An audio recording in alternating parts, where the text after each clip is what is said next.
Teen age में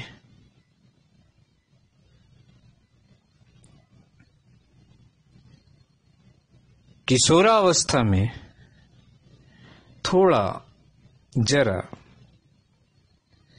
आदर्श पुरुष थोड़ा निम्न होता है, थोड़ा वो आदर्श पुरुष पिता घटता है।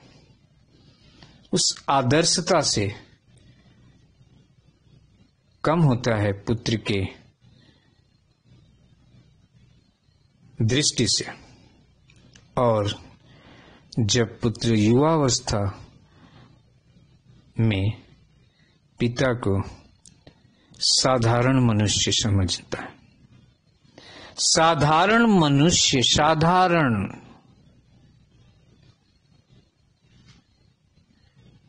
कि मेरे पिता साधारण मनुष्य हैं। क्यों? क्योंकि उस पुत्र की मस्तिष्क, मन में कुछ विकार न प्राप्ति होने की वजह से, कुछ आवश्यकता जो आवश्यक नहीं उसे न प्राप्ति होने की वजह से वो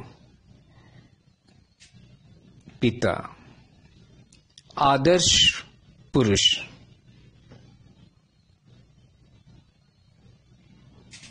से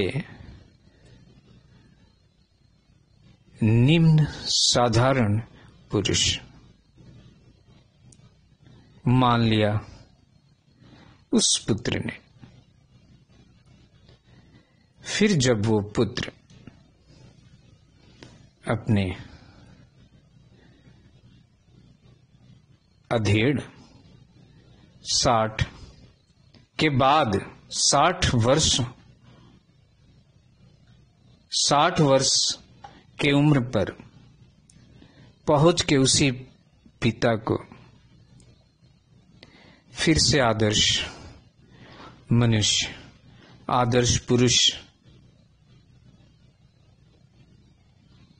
मान लेता है कि मेरे पिता आदर्श पुरुष थे। क्योंकि वो समझ जाता है कि चीजों को, आवश्यक वस्तुओं को, आवश्यकताओं को पूर्ण करने के लिए कितने परिश्रम, कितने मेहनत, कितने बल, कितने मन बुद्धि की एकाग्रता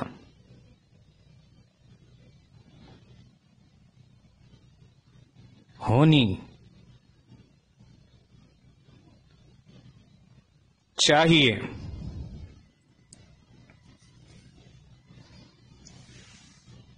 तो परिवार के पुत्र के लिए, परिवार के पुत्री के लिए, पुत्री के लिए पिता एक आदर्श पुरुष, जिसके पद चिन्हों पे बच्चे अपने बाल्यावस्था और किशोरावस्था में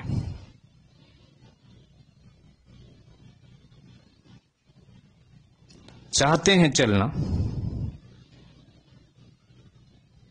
वैसे ही समाज में धनी मनुष्यों, धनार्थ पुरुषों के पद चिन्हों को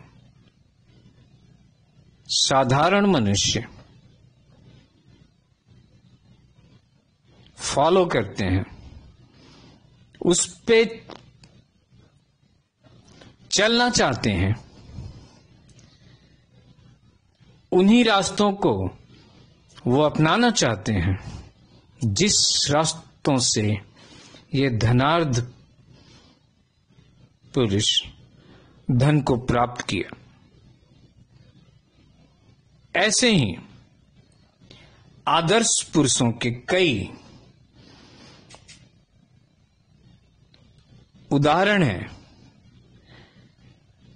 जिससे श्री कृष्ण ये कह सकें कि साधारण मनुष्य आदर्श पुरुषों के मार्ग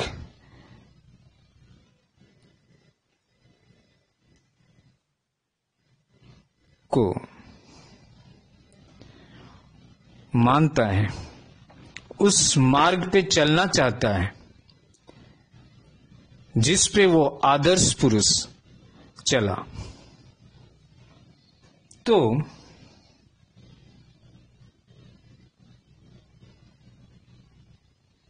उस मार्ग का अनुसरण करवाने के लिए मैं अपने मार्ग को कर्मों से, कर्मों के प्रवृत्ति से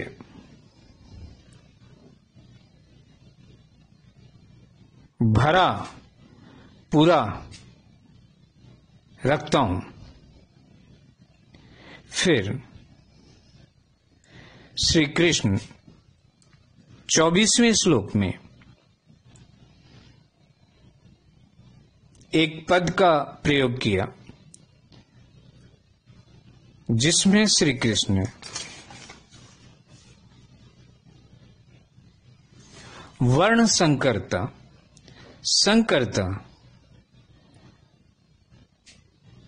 को लाया कि अगर मैं काम न करूं तो ये सब मनुष्य नष्ट भ्रष्ट हो जाएं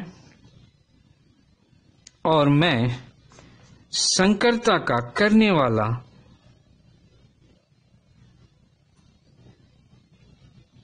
हूं या हेतु बनूं तथा इस समस्त प्रजा को नष्ट करने वाला बनूं।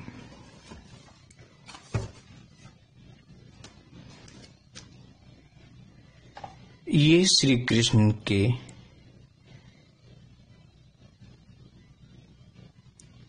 वर्ण संकरता श्री कृष्ण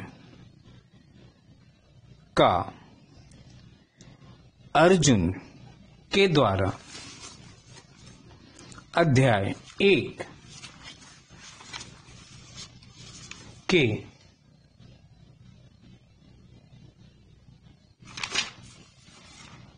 41वें श्लोक में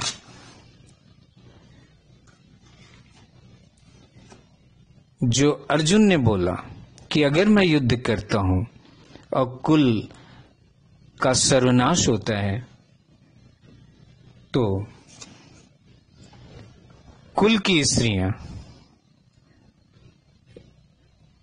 भ्रष्ट हो जाएंगी, दोष युक्त हो जाएंगी, जिससे वर्ण संकर संतानों की उत्पत्ति होगी और आगे चल के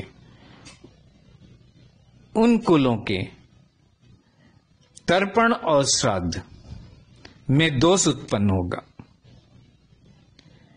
ऐसा युद्ध न लड़ने के लिए अर्जुन ने अध्याय 1 के 41वें श्लोक में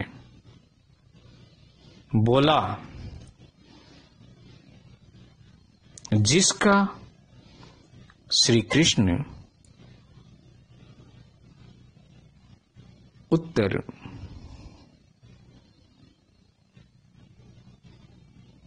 दे के यहां पे उन अर्जुन के द्वारा बताए गए शब्दों को पलटते हुए, विपरीत करते हुए, विपरीत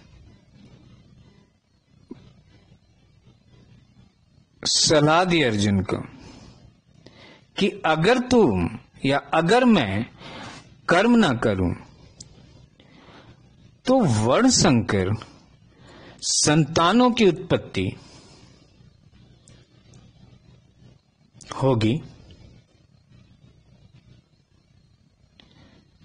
कर्म न करने से, युद्ध से भागने से वर्ण संकर संतान उत्पन्न होंगे। इसलिए मैं कर्म करता रहता हूं।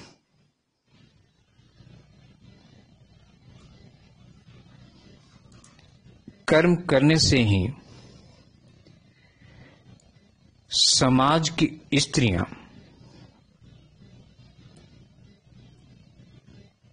अपने कर्मों से च्युत नहीं होती। वो अपने आदर्श पुरुष को देख के वो भी अपने कर्तव्य के रास्ते पे अनुगमित होती हैं, चलती रहती हैं। लेकिन अगर पुरुष अकर्मता से, अकर्मशील,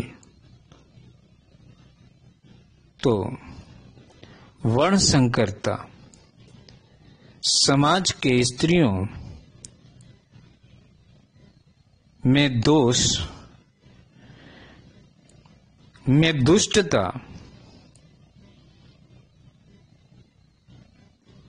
होगी। अगर वो मनुष्य, अगर वो आदर्श पुरुष कर्म ना करे, अकर्म्य हो जाए। अगर कर्म करता है तो उसे आदर्श मान के, उसके पथ का अनुसरण करके उस परिवार की स्त्री अपने कर्तव्य कर्मों से च्युत नहीं होंगी, हमेशा लगी रहेंगी, अच्युत नहीं होंगी। ऐसे वर्ण संकर का श्री कृष्ण ने बताया। ये अर्जुन के पिछले प्रथम अध्याय के 41वें श्लोक में कहे गए सलाह पर श्री कृष्ण का उत्तर था। इसलिए अर्जुन